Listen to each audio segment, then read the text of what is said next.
সুপ্রিয় দর্শকবৃন্দ, electro idea চ্যানেলের পক্ষ থেকে আপনাদের সবাইকে স্বাগতম। আপনাদের মাঝে আরেকটি নতুন ভিডিও নিয়ে উপস্থিত হলাম। বেশ কিছুদিন যাবৎ লক্ষ্য করতেছি আমার কন্ট্রোলারটি ঠিকমতো ব্যাটারিতে চার্জ করতে পারছে না। গত 2 দিন যাবৎ আমি লক্ষ্য করতেছি ব্যাটারিতে একদমই চার্জ উঠতেছে না। আমি কন্ট্রোলারটিতে 15 ভোল্ট সেট করে দিয়েছি, তারপরেও কন্ট্রোলারে ব্যাটারির যে ভোল্টেজ রয়েছে সেটি দেখাচ্ছে এবং সোলারের কানেকশন ঠিক আছে।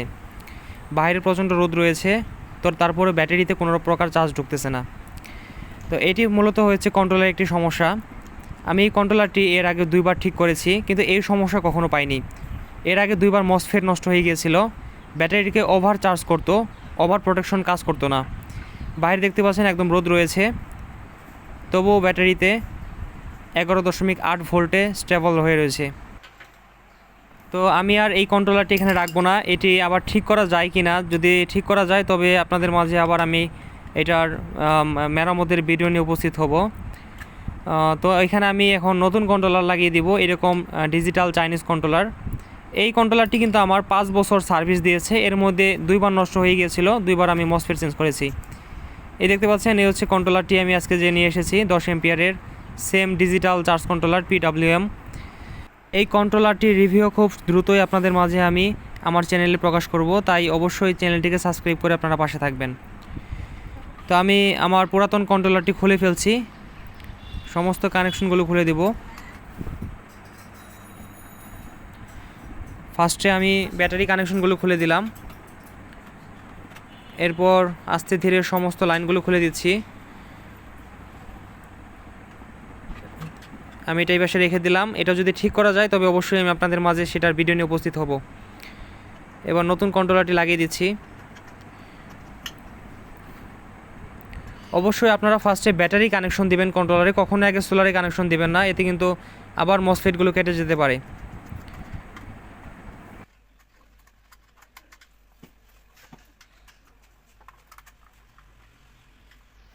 আমি কানেকশনগুলো দিয়ে প্রায় 2 ঘন্টা সময় এভাবে রেখে দিয়েছি। এখন ব্যাটারি ভোল্টেজ 13.6 ভোল্টে চলে গিয়েছে।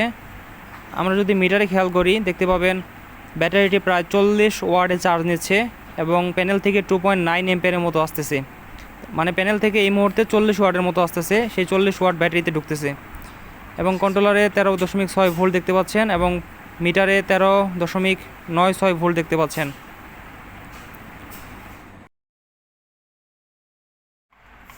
প্রায় 3 ঘন্টা পর আবার আপনাদের মাঝে ভিডিও নিয়ে উপস্থিত হলাম।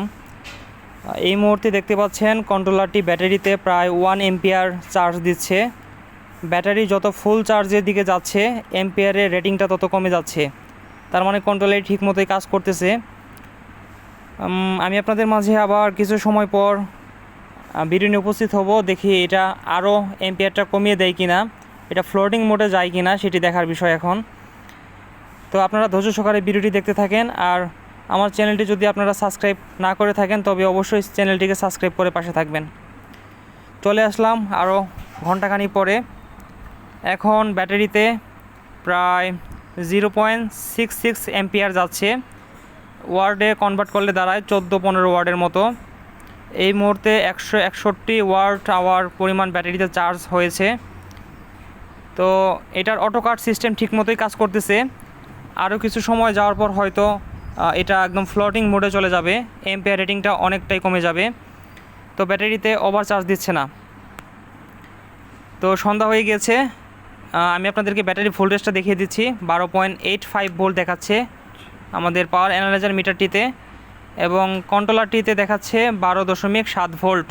তার মানে প্রায় 1.5 ভোল্টের এখানে ডিফারেন্স রয়েছে। এখন এইখানে যে ইন্ডিকেটর যে দেখতে পাচ্ছেন ব্যাটারির ইন্ডিকেটর লেভেলটা, এটা 2 দাগ কম দেখাইতেছে, মানে এটা ভুল রেটিং দেখাচ্ছে। আপনারা কখনোই ইন্ডিকেটর লেভেল থেকে বিভ্রান্ত হবেন না, কন্ট্রোলারে অনেক সময় ভোল্টেজ এবং ইন্ডিকেটর যে লেভেলটা এগুলো ভুল দেখায়। তো অবশ্যই একটি মাল্টিমিটারের সাহায্যে ব্যাটারি ভোল্টেজটা পরীক্ষা করবেন। ভিডিওটি এখানেই শেষ করছি, সবাইকে ধন্যবাদ।